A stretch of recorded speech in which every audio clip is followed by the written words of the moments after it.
Coucou tout le monde, bienvenue sur une nouvelle interview des audacieuses inspirantes. Et aujourd'hui, c'est Coralie qui est venue nous partager ses pépites, ses petits secrets, ou peut-être grands secrets, pour vous permettre, à vous de l'autre côté de l'écran, d'avoir de l'inspiration, de l'audace et à votre tour, faire une étape vers vos projets, vers vos rêves avec cette audace. Bonjour Coralie, bienvenue.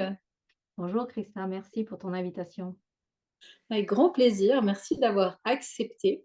Alors, la tradition veut qu'avant que tu nous partages tes secrets d'audace, je te présente aux personnes qui vont te découvrir aujourd'hui. Et je rappelle également à toutes les personnes qui vont voir l'interview que sous la vidéo, il y aura toutes les infos pour les personnes qui veulent te retrouver, en savoir plus, te suivre sur les réseaux, voir ton site internet.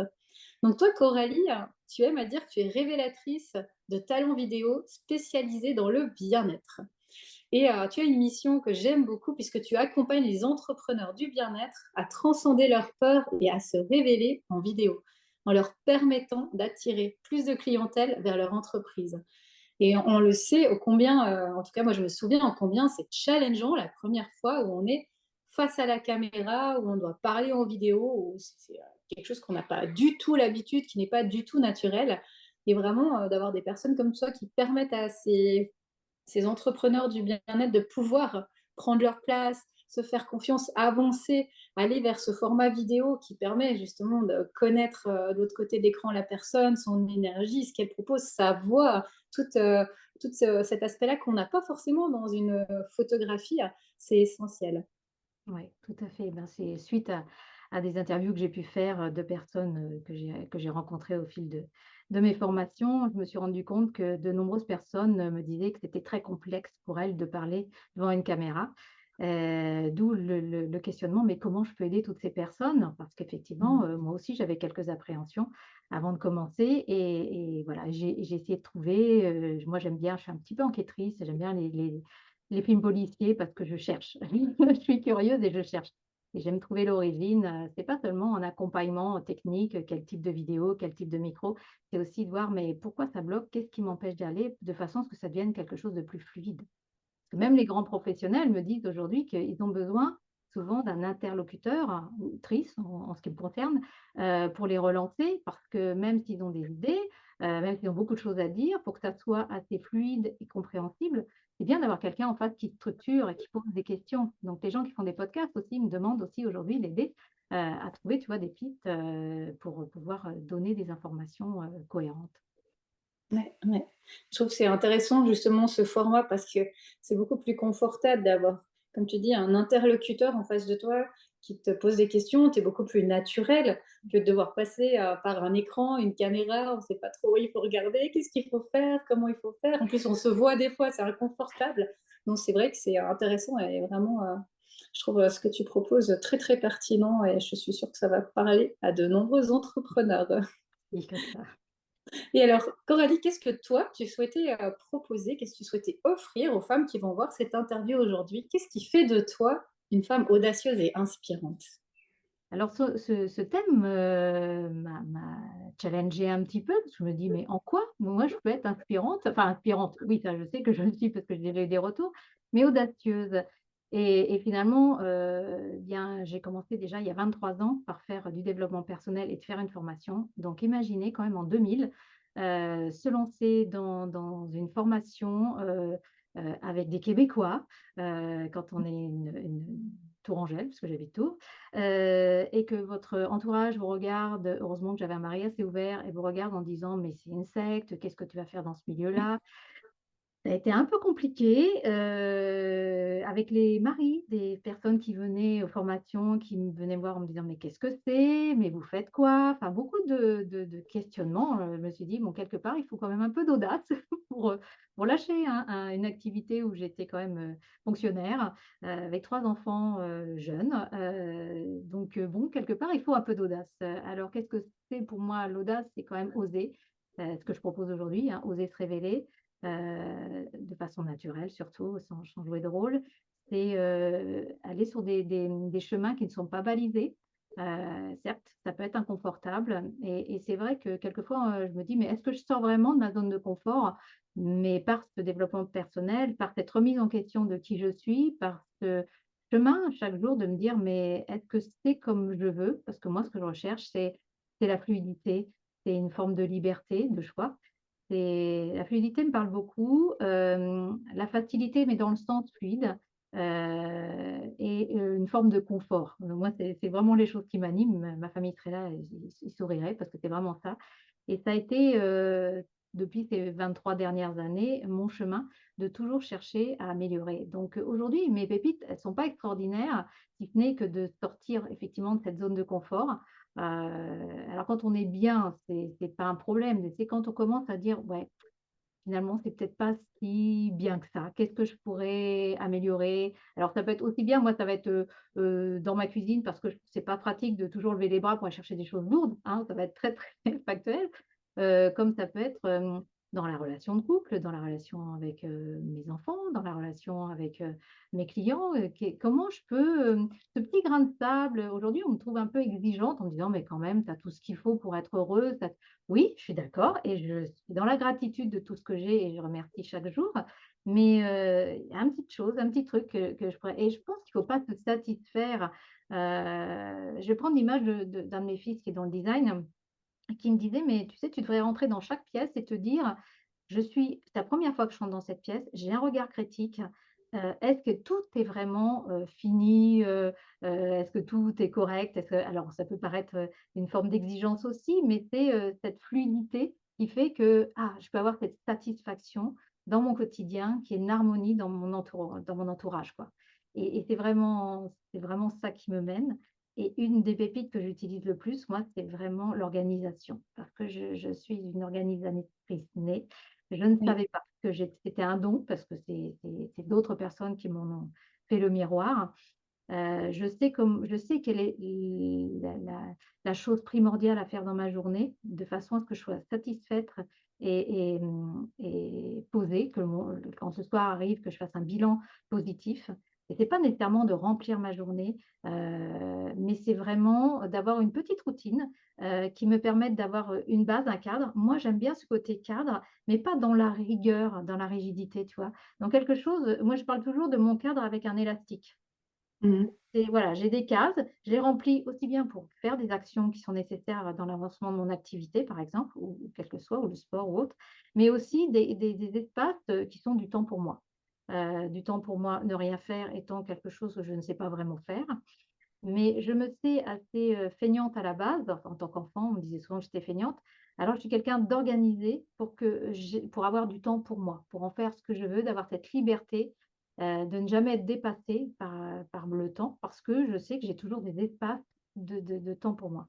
Et ça, c'est vraiment quelque chose qui me semble primordial, d'arriver en fin de journée en te disant, voilà, je suis contente de ma journée. Si c'était à refaire, j'aurais peut-être modifié quelques petites choses, mais non, je suis satisfaite. Je suis satisfaite et j'ai la gratitude pour ce que j'ai fait, parce que j'ai réalisé des choses qui étaient importantes dans le faire, mais j'ai surtout réalisé des choses pour être dans l'être et accepter qui je suis, de ne pas remplir pour remplir.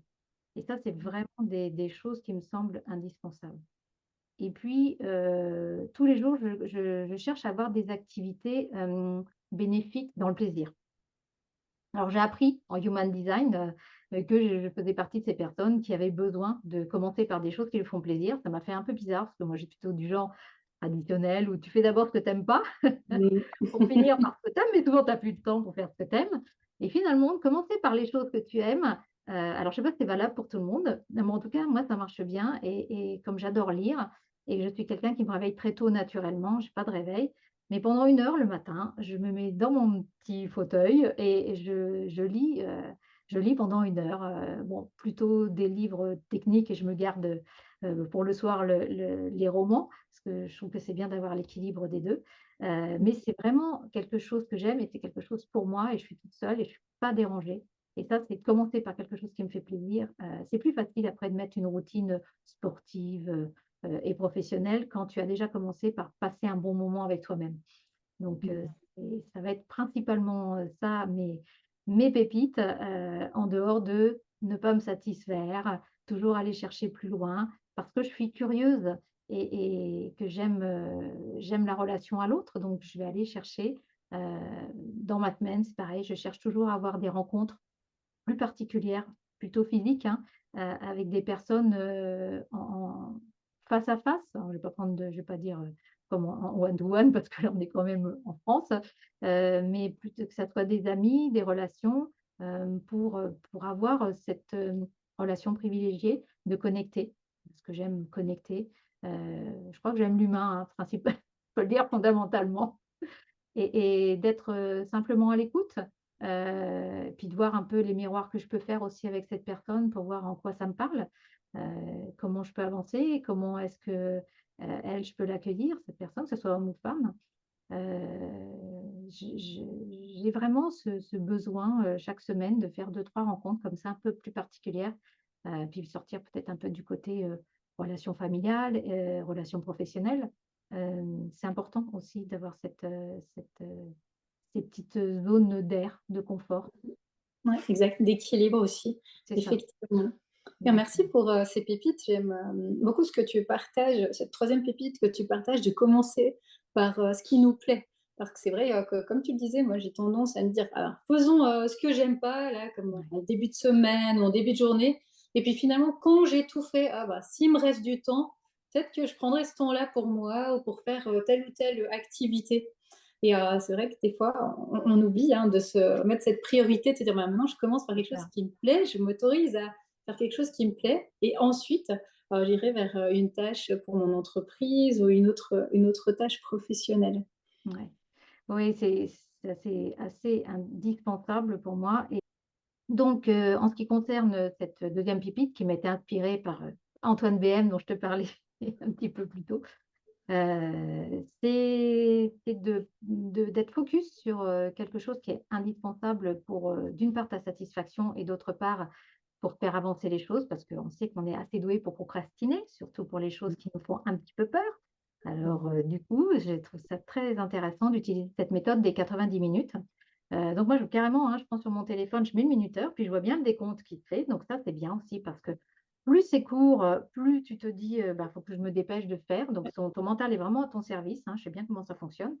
Donc 90 minutes où je n'ouvre pas mes mails, je n'ouvre rien, je suis focus, je prends ma page blanche et pour moi, c'est écrire qui me rapporte le plus pour le moment.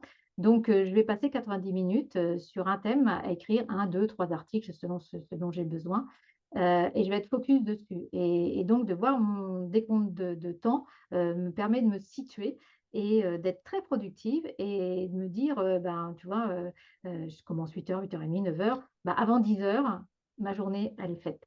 J'ai Ouais, fait ce qui était indispensable pour avancer d'un pas important, si tu veux. Et après le reste de ma journée, alors je peux faire plein d'autres choses, qui vont être plus ou moins productives, mais ça a pas d'importance parce que cette partie-là, qui est celle qui me rapporte le plus dans mon activité aujourd'hui, elle a déjà été faite. Alors je dis 90 minutes, ça pourrait être, 30 ou 1 heure, hein, mais c'est d'avoir ce timing-là et te dire, bah, 5 jours par semaine, parce que mes week-ends sont quand même importants pour moi, 5 jours par semaine, je fais ça, je produis ça. Et ben, le soir, tu as vraiment cette satisfaction de dire: «Bon, voilà, j'ai pas l'impression d'avoir rien fait», parce que même si tu penses ne rien avoir fait, ce qui est pas vrai, tu as pas l'impression d'avoir fait des choses qui fassent avancer vraiment ton activité. Et là, vraiment, c'est une façon de te dire chaque jour: «Au moins ça, c'est fait, c'est coché, je peux passer» et je suis beaucoup plus légère pour le reste des choses et je suis peut-être pas obligée d'y passer mes journées. Parce que quand mmh. on procrastine de façon intelligente, on va faire beaucoup, mais pas ce qui va nous challenger et nous rapporter, le plus. Donc ça, c'est un truc qui m'est très utile. Ouais, et c'est intéressant parce que ça rejoint aussi ce que tu nous disais tout à l'heure de cette, finalement connaissance de soi et de savoir à quel moment de la journée on est productif, comment on fonctionne en fait et après une fois qu'on se connaît bien, qu'on voit comment on fonctionne justement d'adapter Ouais, avec, des outils de productivité comme tu le partages ici. OK, ben, moi je suis du matin, c'est mon moment, c'est là que je suis efficace. Je mets en place, cette stratégie de faire 90 minutes le matin pour mon entreprise et là, je peux vraiment être efficiente et efficace dans ce que je propose. Je ouais, trouve de lier justement cette connaissance de soi, les moments de la journée, notre personnalité, tu parlais de human design, de tous ces outils de connaissance de soi et ensuite à des outils de productivité, effectivement, on peut avoir, de beaux, résultats et être ouais. vraiment efficient sans finalement s'épuiser aussi. Parce que des fois, on a cette croyance ou Oui, cette perception qu'il faut en faire beaucoup, beaucoup et finalement, quand on se connaît bien, on voit que, sur un temps donné, en étant, à l'écoute de soi et de son énergie, on peut faire beaucoup, beaucoup de choses.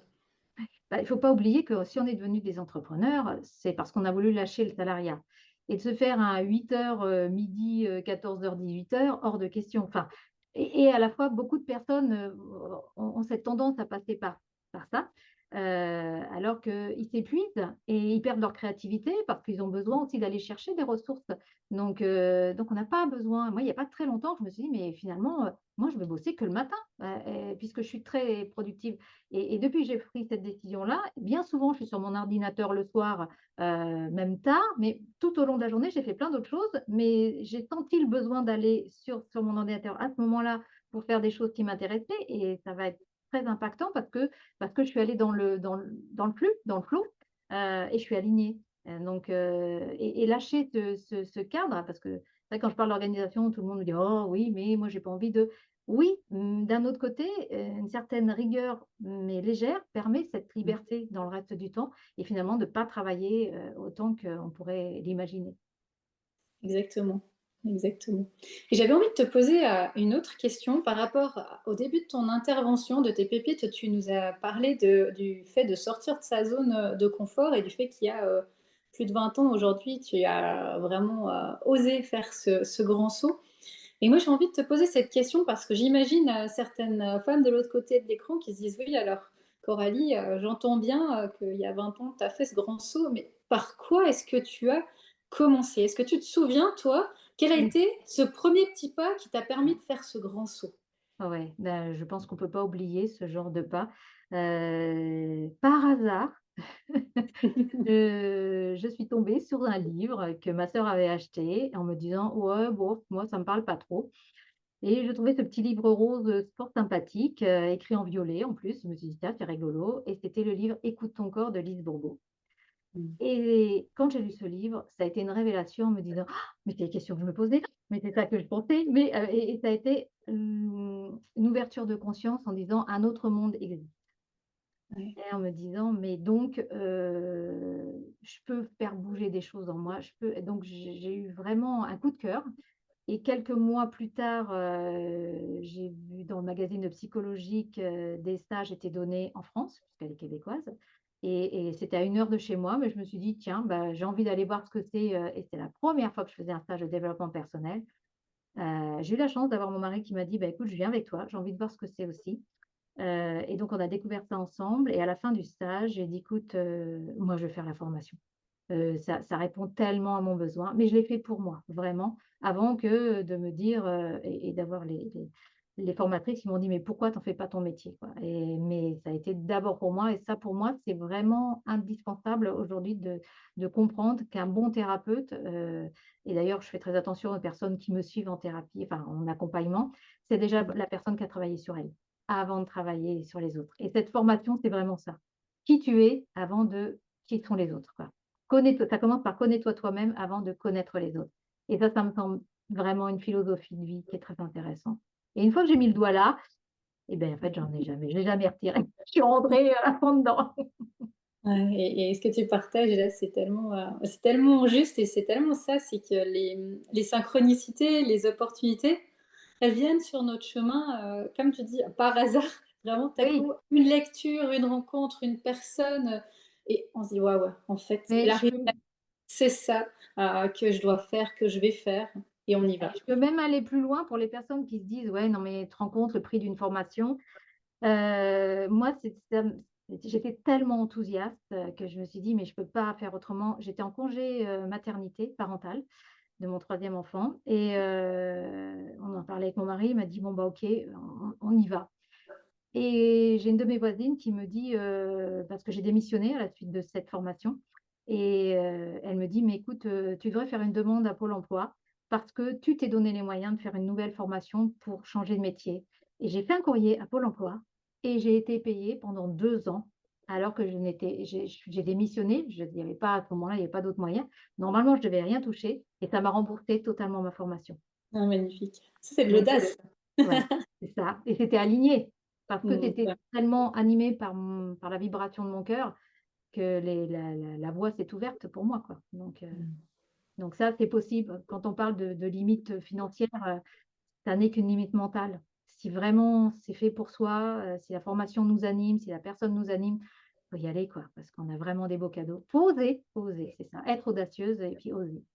Ouais, oser et c'est vrai comme tu le dis très justement, je pense que le côté financier, c'est qu'une excuse parmi toutes ces fausses excuses qu'on se trouve Ouais, toujours, hein, que notre ouais, cerveau, reptilien trouve toujours en disant: «Non, non, reste dans ton petit confort, c'est oui, mieux, ainsi» et vraiment, des fois qu'on en a pris, conscience de ça que il y a toujours des solutions, il y a toujours, des ouvertures et des opportunités et comme tu le disais très justement, quand on est aligné, tout s'ouvre, comme, par, magie et ouais. pas facilement, hein et vraiment, d'oser faire ce premier pas parce qu'en tout cas de mes souvenirs à moi aussi, c'est celui-là qui a été le plus inconfortable, le plus compliqué. Puis une fois qu'on l'a fait, on se dit: «Waouh, en fait, c'était pas si compliqué» et C'est vrai. finalement, on s'arrête plus. Comme tu l'as Mmh. dit avant avec ton image, hein, on a mis, un doigt, une main et puis finalement on a plongé dedans.